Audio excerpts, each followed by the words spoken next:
नमस्कार। अक्सर जब इतिहास की बात होती है ना, तो दिमाग में क्या आता है? राजा महाराजा, लड़ाइयाँ, बड़ी बड़ी तारीखें, यही सब है ना। पर क्या हो अगर इतिहास को समझने का एक बिल्कुल अलग तरीका हो? मतलब पत्थरों के जरिए, वास्तुकला के जरिए। आज हम ठीक यही करने वाले हैं। राजस्थान के शानदार इतिहास को उसकी छतरियों के खंभे गिन गिन कर समझेंगे, एक एक करके। तो चलिए शुरू करते हैं ये अनोखा सफर। राजस्थान की धरती पर ये जो खूबसूरत छतरियां दिखती हैं, ये सिर्फ पत्थर के स्मारक भर नहीं हैं। अरे नहीं, इनके अंदर वीरता, बलिदान और सम्मान की ना जाने कितनी कहानियां कैद हैं जो आज भी जिंदा हैं। तो सवाल यही उठता है कि आखिर ये पत्थर की छतरियां हमें क्या सुनाना चाहती हैं।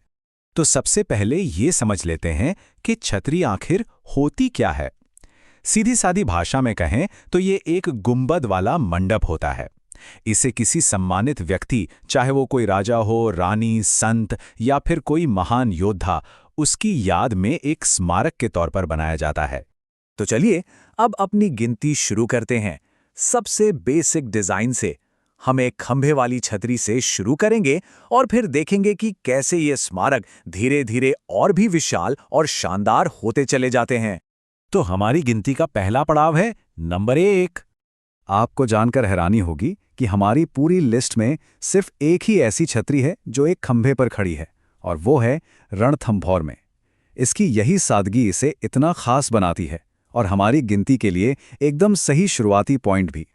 1 से सीधे 4 पर यहां से छतरियों की बनावट में एक बड़ा बदलाव दिखना शुरू हो जाता है। यहाँ ना एक बहुत ही मजेदार बात पता चलती है।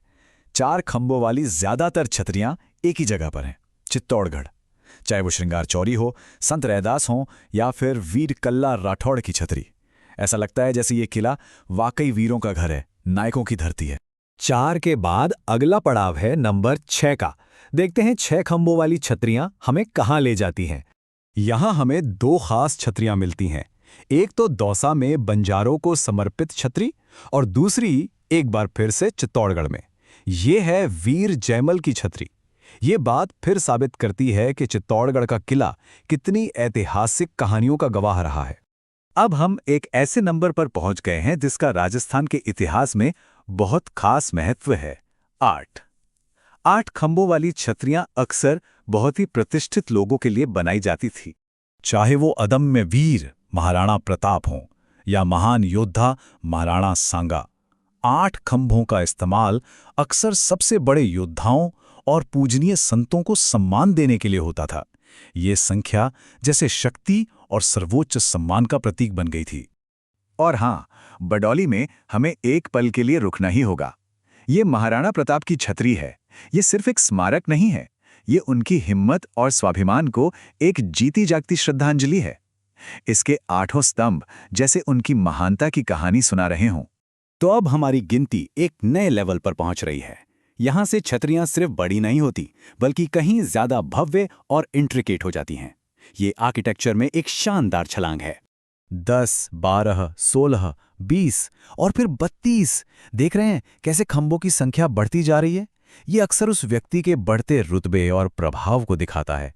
जैसे नागौर में अमर सिंह राठौड़ की 16 खंभों की छतरी या रणथंभौर में जयद्रथ सिंह जी की 32 खंभों वाली भव्य छतरी। हर एक स्मारक अपनी एक अलग ही कहानी कहता है। जरा एक पल के लिए इन इमारतों की कारीगरी को देखिए तो। हर एक खंभा, हर एक नक्काशी समय से परे एक कहानी है जो हमेशा के लिए पत्थर में तराश दी गई है। और अब हम अपने इस सफर के शिखर पर पहुंच चुके हैं। ये हैं राजस्थान की सबसे विशाल और हैरान कर देने वाली छतरियां। सचमुच आर्किटेक्चर के अजूबे। 80। जरा सोचिए इस नंबर के बारे में। 80 खंभों वाला एक स्मारक, ये तो कल्पना से भी परे लगता है। ये है अलवर में मूसी रानी की छतरी जो 80 खंभों पर पूरी शान से खड़ी है। ये सिर्फ एक इमारत नहीं, बल्कि वास्तुकला का एक सच्चा चमत्कार है, शाही विरासत का एक जीता जागता प्रतीक। और अब हम आ पहुंचे हैं अपनी गिनती के आखिरी और सबसे ऊंचे पड़ाव पर।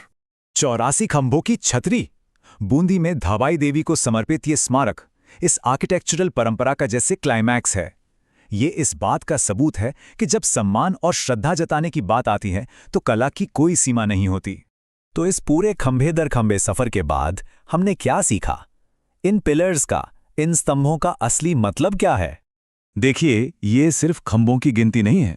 हर खंबा एक कहानी का गवाह है, किसी राजा की विरासत का, किसी योद्धा की बहादुरी का, या किसी संत की भक्ति का। ये पत्थर में उकेरी गई वो यादें हैं जो आज भी हमारे बीच जिंदा हैं। और ये पूरा सफर हमें एक बहुत गहरे सवाल पर लाकर छोड़ देता है। इन छतरियों ने तो अपने समय के नायकों को पत्थरों में हमेशा हमेशा के लिए अमर कर दिया, पर हमारा दौर, हमारा वक्त अपने हीरोज को, अपने नायकों को कैसे याद रखेगा? क्या हमारी भी कोई विरासत होगी जो पत्थरों पर लिखी जाएगी? सोचने वाली बात है ना।